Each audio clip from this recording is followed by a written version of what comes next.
ফাঁকা রাস্তা পায়া তুমি দিবা একটা টান, টেনশন সারা শুয়ে থাকবে সোজা কবরস্থান। কি কথা ঠিক কিনা? সঠিক।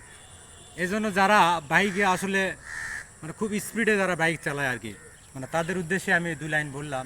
আসলে যাই যে যত স্পিডে গাড়ি চালায় তার দুর্ঘটনা বা ক্ষতি হওয়ার সম্ভাবনাটা ততটাই বেশি থাকে। তাই আমরা যারা বিশেষ করে উঠতি বয়সের ছেলেরা আছে, দেখেন বাংলাদেশের প্রত্যেকটা জায়গাতে মানে প্রতিটা ঘন্টায় মনে হয় একটা করে অ্যাক্সিডেন্ট হচ্ছে, মোটরসাইকেল অ্যাক্সিডেন্ট, বাইক অ্যাক্সিডেন্টে কেউ হাত হারাচ্ছে, কেউ পা হারাচ্ছে, কেউ মনে করেন যে আজ জীবনই হারে ফেলাচ্ছে। তাই আমরা মানে ফাঁকা রাস্তা পালেই যে টান দেব, মানে বিষয়টা এরকম নয়। আমরা সর্ব অবস্থায় সব ক্ষেত্রে গাড়ি কন্ট্রোলে রাখার চেষ্টা করবো, 40 কিংবা 60 এর মধ্যে রাখার চেষ্টা করবো। আমাদের কেন আমাদেরকে 100-র মধ্যে গাড়ি চালাতে হবে? তাই তাদের উদ্দেশ্যে আমি এই দুটো লাইন বলে গেলাম। আসলে আপনারা মেনে চলবেন, কারণ যত গতি তত ক্ষতি।